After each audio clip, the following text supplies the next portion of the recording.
estar dialogando con el concejal Alejandro Carrancio, el exconcejal del Honorable Consejo Deliberante de Mar del Plata, principalmente sobre el tema del transporte.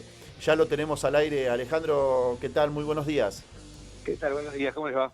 Bien, bien. Bueno, como primera medida agradecerte la posibilidad de la nota. Digo, sabemos que, bueno, en algún momento, principalmente cuando fue lo del pliego del transporte y demás, tu voto fue decisivo con respecto al tema de no aprobar el pliego de licitación del transporte público de pasajeros. Por ahí, si nos podés contar un poquito cómo llegaste en ese momento a ese voto, ¿sí? Bueno, mira, nosotros cuando entró el pliego habíamos visto algunas cuestiones que entendíamos que tenían que mejorarse porque, a ver, primero entendiendo que el pliego iba a ser una norma madre que iba a tener una vigencia de más de 20 años o como mínimo 20 años, con lo cual eso iba a definir los destinos de lo que iba a ser el sistema de transporte de la ciudad por 20 años, con lo cual no solamente hay que pensar en el hoy, sino también en lo que puede ser todo lo que puede venir de acá a 20 años.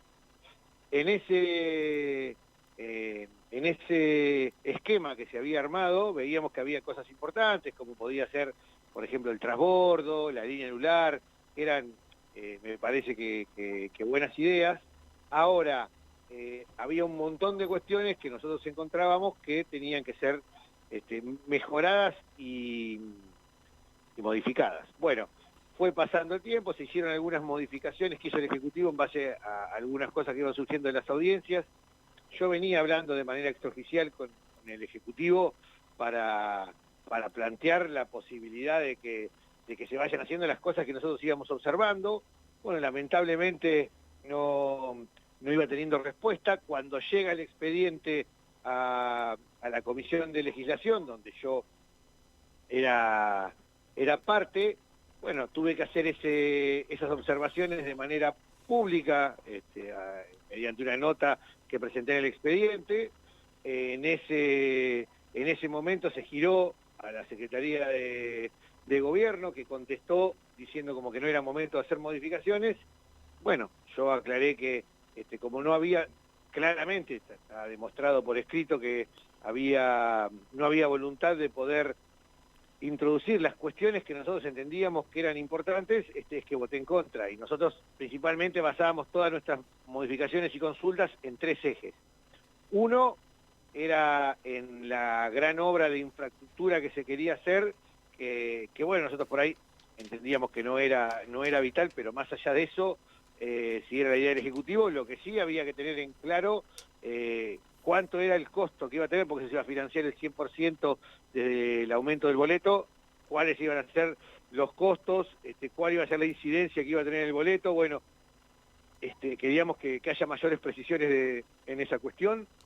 Después, en todo lo que es el control del servicio, porque por ahí a veces están buenas las normas que se van planteando, pero después, si no se controlan y no se hace un debido cumplimiento, caen en abstracto y terminan siendo, que muchas veces lo que pasa ahora, hay un descontrol en algunas cuestiones que nosotros entendemos que se deben a la falta de norma clara y también de efectivo cumplimiento de las sanciones y ante los potenciales incumplimientos, que ahí veíamos que el sistema repetía las mismas deficiencias que tenía o que viene teniendo hasta ahora. Y el otro punto que hacíamos hincapié era en todo lo que tenía que ver en la incidencia con el valor del boleto, porque por ahí una muy buena obra en un contexto socioeconómico en el cual se encuentra hoy nuestra ciudad, nuestro país y nuestra provincia, para los usuarios iba a ser una excesiva carga que le íbamos a terminar imponiendo. Por eso casi todas nuestras modificaciones iban a los rubros que nosotros entendíamos que iba a terminar derivando en un aumento del boleto y que eso iba a ser perjudicial para todo el sistema porque iba a ser mucho más dificultoso para los vecinos y las vecinas de la ciudad poder seguir tomando los colectivos y participando del sistema de transporte. Buenos días, Alejandro. María Esther te saluda ¿Qué y tal? ¿qué tal? La pregunta que te quiero hacer es la siguiente. El boleto actual está a 35,24 y ahora a partir del lunes se va a 51,80. Sí. Tenemos el celular lleno de quejas de los usuarios del transporte de colectivo porque es deficiente la circulación. Los micros dejan mucho que hablar porque van muy sucios. Las ventanillas a veces, te soy sincera, no se ve ni por dónde va circulando. ¿Y vos crees que el aumento del boleto va a mejorar el tema de la circulación, que la gente tenga, porque acá tengo una oyente que dice que hasta 11 colectivos la dejaron de a pie? Y desde la 1:25 de la tarde hasta las 4 menos 10 de la tarde estuvo esperando el micro en Solís y Peralta Ramos, el 591 que va para el barrio Las Heras. Y es el único micro que ella tenía para tomar. Mira, evidentemente el aumento del boleto no va a solucionar el problema. Por eso nosotros cuando era el pliego planteábamos reformas que sí podían modificar, como también hablábamos de las frecuencias, digo yo por ahí, presenté 34 modificaciones, acá te hago el eje en las más importantes, pero claramente no, el aumento del boleto tiene su sentido en sostener los costos que se vienen planteando. Por eso nosotros planteábamos la reformulación del sistema para que todo el peso y la carga de esos costos no vaya al bolsillo del usuario, y ahí sí podemos repensar con algunas obligaciones el tema de la mejora del servicio, ya sea en frecuencias, ya sea en calidad de los coches, ya sea en un montón de cuestiones de cumplimiento, que limpieza, como vos recién decías, y las penalidades, eso que por ahí pasa medio desapercibido, pero acá en el sistema actual, por ahí por una no buena determinación de lo que es el sistema de penalidades, sí se hace un acta de constatación, se demuestra que hay un incumplimiento por parte de las prestatarias, pero por ahí, como el procedimiento es bastante complejo, tenés que ir a hacer una segunda constatación, que a veces no se hace, para recién labrar una infracción y después llevarla al juzgado de faltas. Bueno, es muy difícil que después se termine pagando la multa por parte del prestatario, que le termina saliendo mucho más fácil no cumplir porque no tiene castigo. Entonces, en ese tema nosotros también hacíamos mucho hincapié en el tema de simplificar todo el sistema de multas e infracciones para que también, y que las multas sean más caras, otra de las cuestiones que hablábamos, para permitir que, pudiendo también desde la parte del municipio, haciendo un mejor control, y aplicando multas como corresponde, ahí sí llevar a los concesionarios a que hagan o que cumplan normas como corresponde y mejorar también de manera indirecta el servicio. Hablando de multas, que justo nombraste vos, ¿es permitido que un chofer de colectivo pare a mitad de cuadra para bajar la gente que supuestamente no paró para no levantar la que había en la esquina, pero sí para a media cuadra para que bajen los que tienen que bajar? Mira, la verdad, ya es muy fino esa pregunta, habría que ver qué es lo que dice exactamente el pliego, que esto también ahora, con el tema de la pandemia y la posibilidad de no completar, no pasaría. En principio te digo que no se puede, lo que bueno, habría que ver si ahora, por el tema de la pandemia, no se ha flexibilizado alguna norma, la verdad que desconozco. Alejandro, digo, dos temas que por un lado vos tocabas recién, es primero esto, la falta de control, ¿no? Digo, más allá de la cuestión de la situación de pandemia y todo, digo, no se están respetando las frecuencias, no se está respetando la limpieza de los micros. Digo, ahí sí la municipalidad debe cumplir un rol de fiscalización, de contralor, que, digo, según lo que podemos escuchar y hablar con los vecinos de la ciudad de Mar del Plata y Batán, no se está respetando y por ende ahí estaría faltando el control por parte del municipio. En algún primer momento, cuando se dio la primera etapa de la pandemia, yo recuerdo que había ahí en la zona de Independencia entre Luro y San Martín había como un control y aparte también sanitizaban los micros, todo eso. Después con el tiempo dejó de ser, digo, al entrar en la segunda ola, realmente fallaron y faltaron los controles con respecto a la cantidad de pasajeros en los vehículos, porque por ahí en algún momento, y yendo ya a la pregunta con respecto al tema de los costos, por ahí planteaban los empresarios, los concesionarios, que no le daban los costos con respecto a la cantidad de pasajeros que subían a los micros. Ahora, lo que hay que también decirle a los empresarios y que la ciudadanía conozca es que la cantidad de vehículos se redujo a la mitad. Digo, o sea, abarataron costos por un lado porque era menos la cantidad de vehículos que tenían en la calle, pero también bajó la cuestión de pasajeros, pero se podría decir que se equiparó la cuestión de los costos.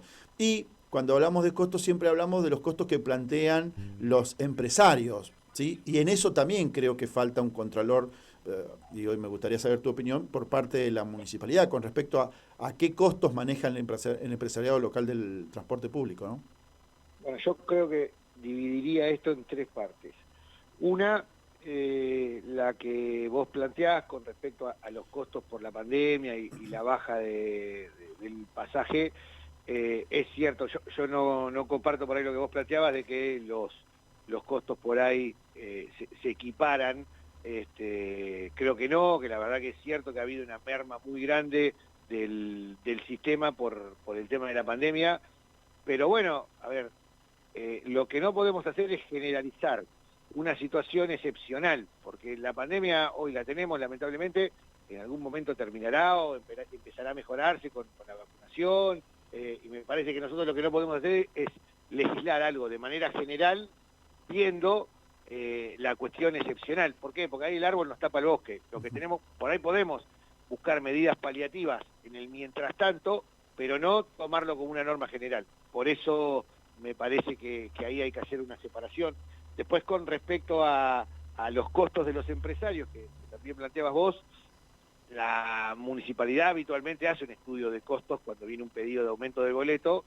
Este año, bueno, el aumento fue el estudio de costos dio un número muy alto, que nos llamó un poco la atención a todos, que sea tan alto, porque habitualmente siempre viene un pedido por parte de los empresarios, redondiemos, 10 pesos, y el estudio de costos el del Ejecutivo termina dando 7, bueno, siempre es mucho más bajo. Esta vez estuvo bastante cercano, creo que era 96 contra 93 el estudio de costos de los empresarios con respecto al el del Ejecutivo, y bueno, ahí hay, digamos, como una fórmula, que yo creo que tiene que ser modificada esa fórmula, y así lo planteé también cuando fue el tema del pliego, porque hay cuestiones que me parece que hacen a que los costos terminen siendo más altos cuando podrían optimizarse. Y la tercer beta, que me parece que es la que falta, es también evaluar el costo del usuario, que es siempre el que está financiando todo el sistema. Me parece que por eso era bueno pedir el tema de la ampliación de los subsidios, tanto en nación como en provincia, para que el boleto no termine siendo tan caro, pero también hay que evaluar en una situación de pandemia, entender que los ingresos de los trabajadores también se han visto mermados, con lo cual, por eso nosotros planteábamos que, bueno, si está bien, si los costos subieron, que el aumento del costo del boleto sea determinado por lo que la variación que había tenido desde el último aumento, el costo, mejor dicho, o la determinación del salario mínimo vital y móvil, porque bueno, ahí con eso el aumento iba a estar dado de la mano con el aumento que también tuvieron en el bolsillo los trabajadores y los usuarios. Pero bueno, lamentablemente esa propuesta que yo había planteado no tuvo las voluntades necesarias para ser aprobada, y se terminó delegando facultades al intendente para que haga el aumento que él crea pertinente, cuestión que yo no acompañé. Recordamos que estamos dialogando con el concejal Alejandro Carrancio, un tema importante con respecto al tema del transporte.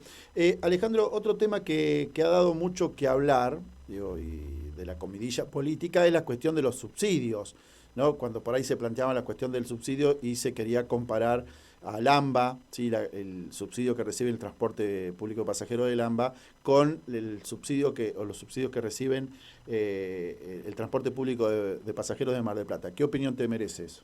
Yo comparto que Mar del Plata tiene que tener mayores subsidios, que en eso está siendo perjudicada con respecto a otros municipios, principalmente en la comparación con el sector de... A mí no me gusta llamar AMBA, que es una región que no existe, sino de los municipios del conurbano de la provincia, que es donde nosotros podemos compararnos.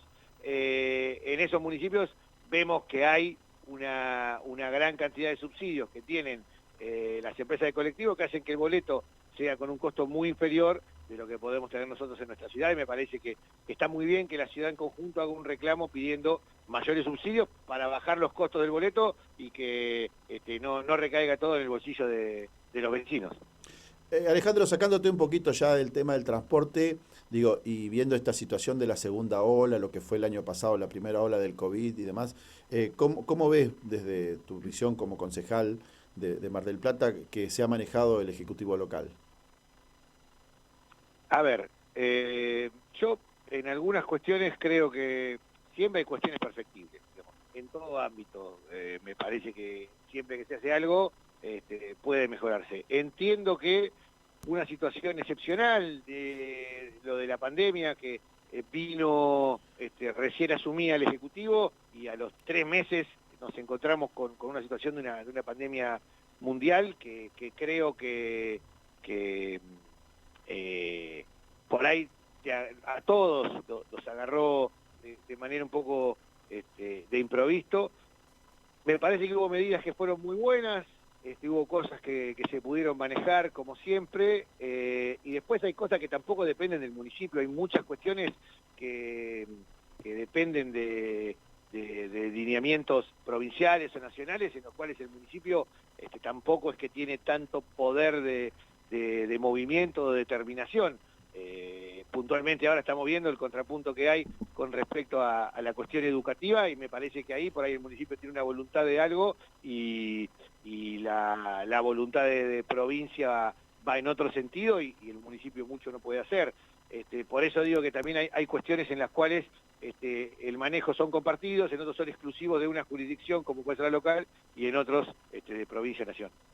Alejandro, bueno, desde ya agradecerte infinitamente la nota. Sabés que el micrófono de Propuesta Joven de Radio Éter, la 90.5, a disposición, sí, para que, bueno, nos puedas ir contando tu tarea legislativa y demás, ¿sí? Así que agradecerte de nuevamente la nota y quedamos a disposición, ¿sí?